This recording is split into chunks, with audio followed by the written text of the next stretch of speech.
Estamos no centro de abastecimento de Barreiras e observando tudo o que acontece no comércio local e essas lojas próximas que movimentam completamente a economia aqui do centro da nossa cidade. E claro, que a gente está buscando é oportunidade de negócio, buscando histórias que envolvem, falar de empreendedorismo e dizer como é que essas pessoas estão empreendendo na nossa cidade e como isso cresce com tanta efervescência que muita gente de fora está vindo investir em Barreiras. É sinal que aqui tem muitas oportunidades. O importante é estar preparado para poder abraçar cada uma delas. Esse é o programa O Que Dá Certo, uma parceria do Sebrae com a TV Câmara de Barreiras, que traz a cada dia uma história diferente para que você possa empreender com mais sucesso. A diversidade é tão grande aqui na nossa cidade, sobretudo aqui no centro, né? Graças a esse movimento sempre grande e constante aqui próximo à feira, que eu resolvi escolher um segmento hoje que cresce muito no nosso país. Só para vocês terem ideia, esse é o segmento de higiene pessoal, perfumaria e cosméticos. O Brasil é o quarto maior mercado do mundo, perdendo apenas para os Estados Unidos, para a China e Japão. Tem um detalhe também muito interessante. Em termos de consumo per capita, ou seja, consumo por pessoas, esse mercado de cosmético e perfumaria, nós estamos em 33º lugar. Com isso, uma grande oportunidade para a gente vender mais, aumentar o ticket médio, ou seja, a venda por pessoa e garantir um faturamento ainda maior. Então, para entender um pouco sobre isso, não basta a estatística, né? A gente tem que conhecer um pouco da história desses empreendedores que nos inspiram. E hoje, a nossa convidada é a Elzita, essa empresária do segmento de beleza, de cosmético, né? E que sempre assim, nos abraça com esse sorriso. Não poderia ser diferente, porque ela trabalha com autoestima, com beleza. Elzita, seja muito bem-vinda e muito obrigado por nos receber aqui na sua empresa. Eu que agradeço pela oportunidade e aí eu vou poder contar um pouco, né, sobre essa história, sobre essa trajetória, né, de empreendedorismo que a gente já vem trabalhando há 6 anos. O interessante é o seguinte, nós estamos falando de um mercado que é dominado por grandes marcas. Como é que uma pequena empresa consegue se inserir nesse cenário e, claro, ganhar dinheiro? É isso que também a gente vai falar um pouco no programa O Que Dá Certo de hoje. Vem comigo!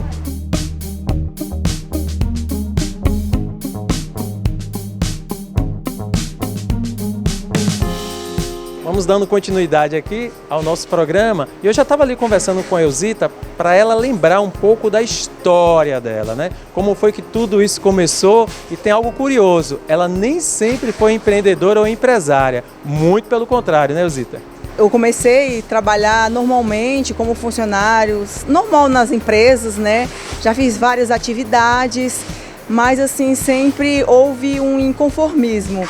Sempre houve o desejo de ter o meu próprio trabalho, de poder coordenar, de poder gerenciar o meu próprio negócio. Sempre tem esse desejo nas pessoas. E sempre fui trabalhando, às vezes em outras empresas mesmo, e pensando nisso. Mas trabalhava como o quê, Elzita, né? Havia esse desejo latente, então provavelmente não estava satisfeita com o que fazia. Você trabalhava com o quê enquanto funcionária? Bem, eu já trabalhei como secretária, né, em banco, já trabalhei como recepcionista em hotel, já fiz algumas atividades, né? E quando foi que chegou o limite, assim, de dizer, olha, não é isso que eu quero para minha vida, quero pensar em outra coisa, né? Onde chegou o limite? Aí foi quando eu me casei, meu marido era autônomo, e aí foi que realmente a gente chegou... veio o desejo, aumentou mais, né, para abrir uma empresa, ter uma empresa. E a partir desse momento aí, a empresa era dele e eu ajudava ele na empresa dele. Isso era onde? Isso era aqui em Barreiras? Na verdade, começou em Brasília, né, e nós fomos para o Pará com essa empresa.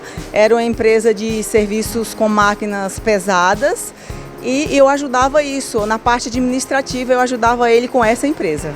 Aí até que o negócio começou a ficar pequeno para os seus planos e para as suas ambições.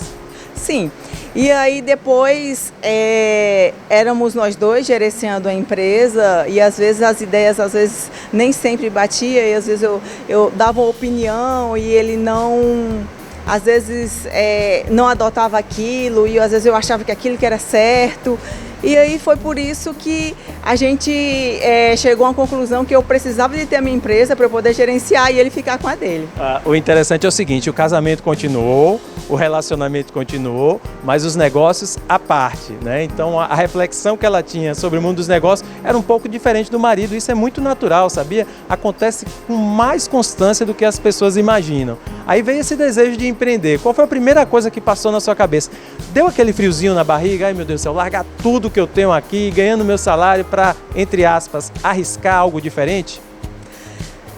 Sim, aí a partir do momento que eu decidi a ter minha empresa, o primeiro passo que eu fiz, eu estava no Pará e fui direto para Brasília. E de cara já procurei o Sebrae, né? E ali no Sebrae eu fiquei durante 6 meses ali na sede do Sebrae em Brasília, fazendo diversos cursos. Ali na sede tem muita opção de curso, muita palestra, consultor o tempo inteiro. Você só escolhe o que você quer fazer, o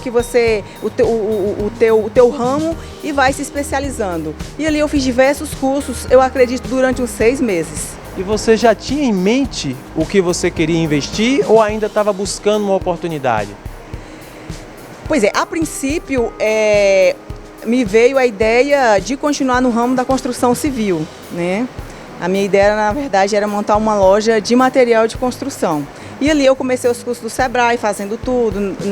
E aí, de repente, eu parei e pensei bem, ainda no Sebrae, fazendo os cursos, se era realmente aquilo que eu queria, porque quando a gente faz um plano de negócios, e no plano de negócios a gente detalha tudo, e aí eu notei que eu ia ter uma certa dificuldade, uma dificuldade maior, eu iria precisar de uma estrutura maior. Uma loja de material de construção, ela requer, um trabalho mais pesado, entendeu? E aí eu notei que o meu perfil era algo mais delicado, algo mais sensível, voltado mais para as pessoas, para a mulher, algo que mais, entre aspas, simples, né? Isso é muito interessante porque a maioria das pessoas pesquisam logo uma primeira oportunidade e já acha que vai ser aquela, né? E você teve todo esse trabalho de fazer um plano de negócio que minimiza muitos riscos na hora de você abrir uma empresa e aí percebeu que não era aquele primeira opção, né? Não tinha afinidade com o que você gostaria de fazer. E como foi que você saiu da ideia de material de construção para o mercado de cosméticos? Onde foi que surgiu esse pensamento? Foi justamente que a loja de material de construção eu iria ter um pouco de dificuldade com relação, às vezes eu teria que lidar com homem, às vezes pessoas ali, homem pegando peso, tendo que me ajudar, era um serviço pesado.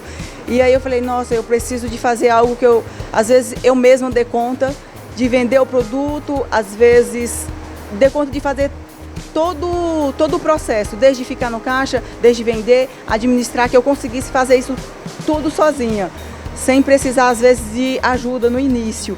E foi por isso que aí eu comecei a pensar, eu falei, beleza, cosméticos, pensei em farmácia e loja de cosméticos. Só que aí é igual eu tô falando, né? A farmácia também precisaria de um conhecimento muito técnico, contratar farmacêutico, que a princípio, com loja pequena, às vezes tem uma certa dificuldade. E os cosméticos, a beleza não, os produtos de cosméticos não.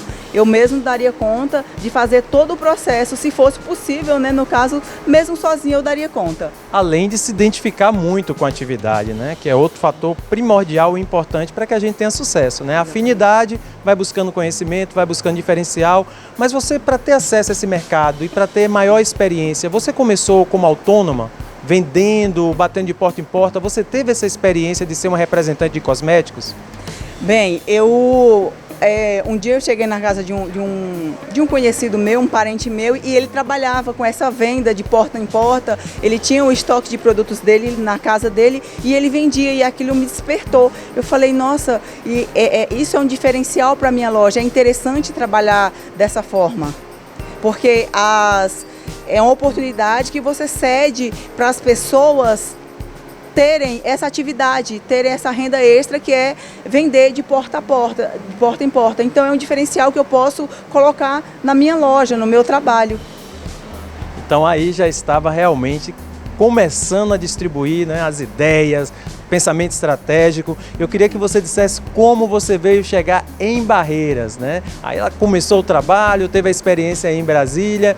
Quero saber como foi e por que escolheu a nossa cidade para empreender. Então aguarda um minutinho aí, é um rápido intervalo e aí nós vamos entender mais dessa história surpreendente da nossa empresária de hoje, que é a nossa querida Eusita.